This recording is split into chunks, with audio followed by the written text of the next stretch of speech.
What's up everyone? I got a very quick, very short emulator tutorial for you guys with Duckstation Netplay.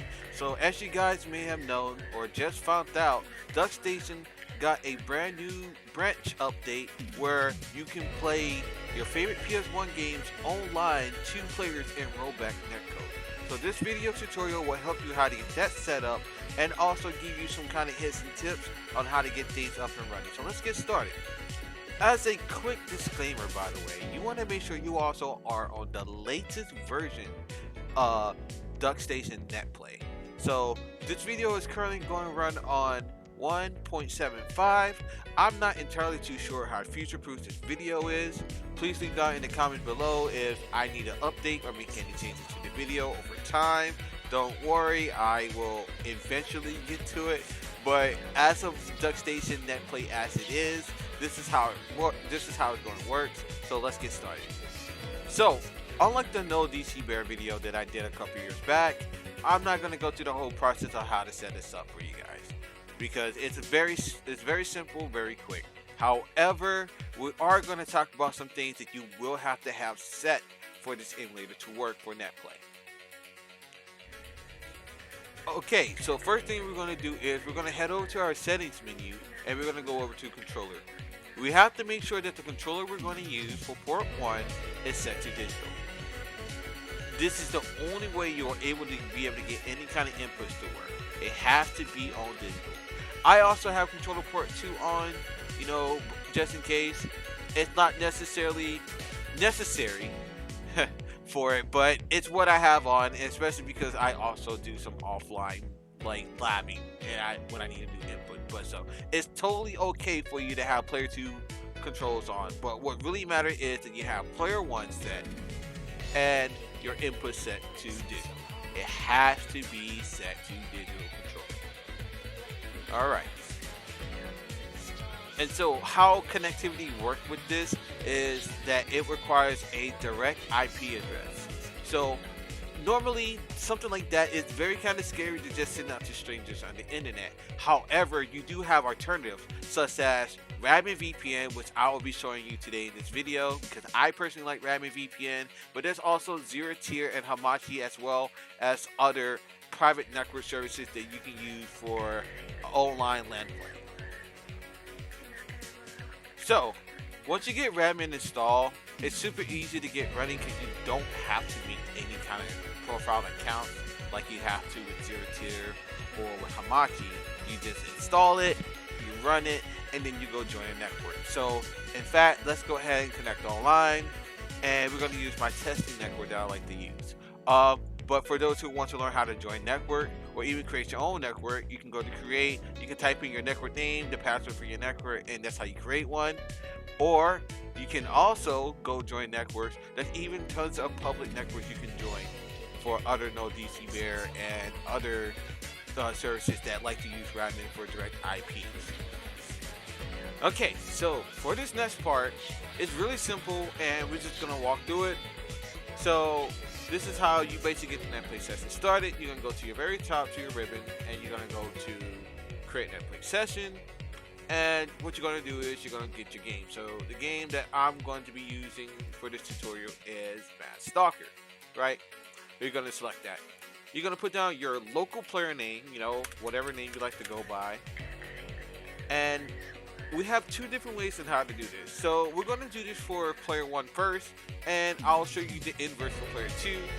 Both steps are the same. You just have to recognize 2 things, and it's all good. All right. So for player 1, you are going to leave yourself local player 1, and then for your local port, you are going to change this to 1000.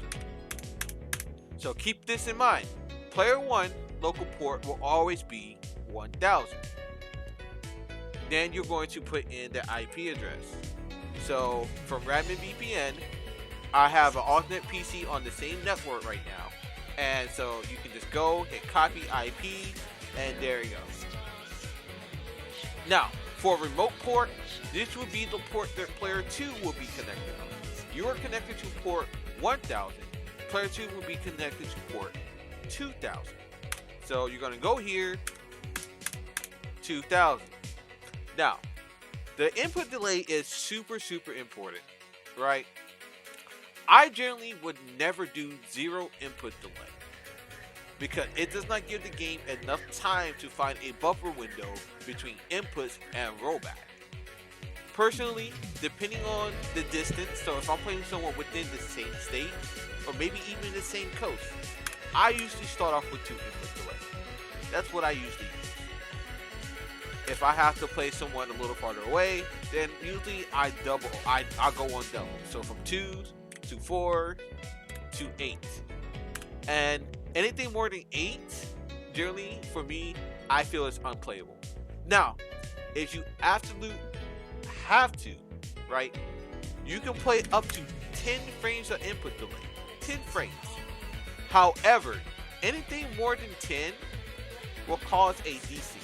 So please keep in mind that anything more than 10 will cause a desync, but generally, if you have to play through more than 8 input delay, I have to tell you that it's not meant to be. But there you go, 10. So like I said, normally I'm just gonna go back to 2 because, like I said, normally I stick with 2. 2 is usually pretty good within the same coast.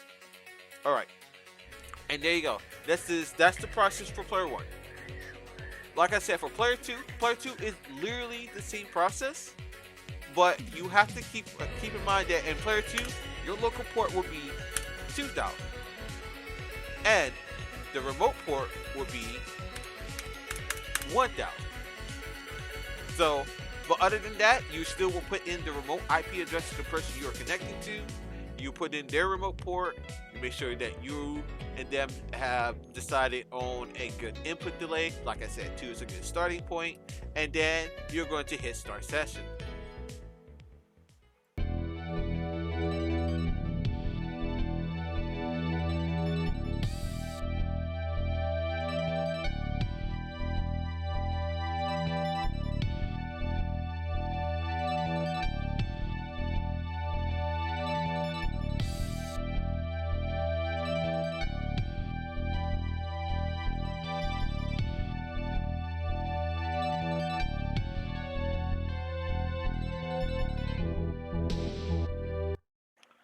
Alright, so here we go. We're ready. Let's get back into it.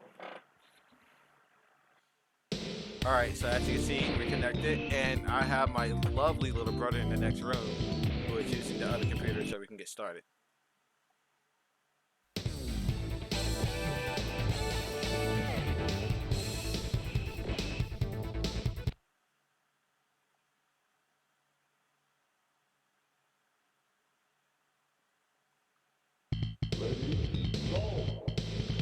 And as we can see, we can play the game like normal.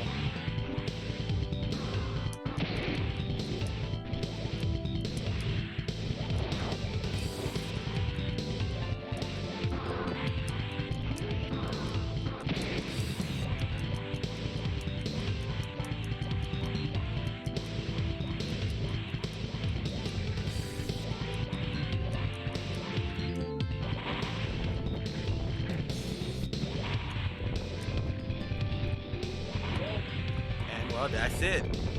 That's how you get Duckstation Netplay to work. Hopefully you guys are able to get everything up and running.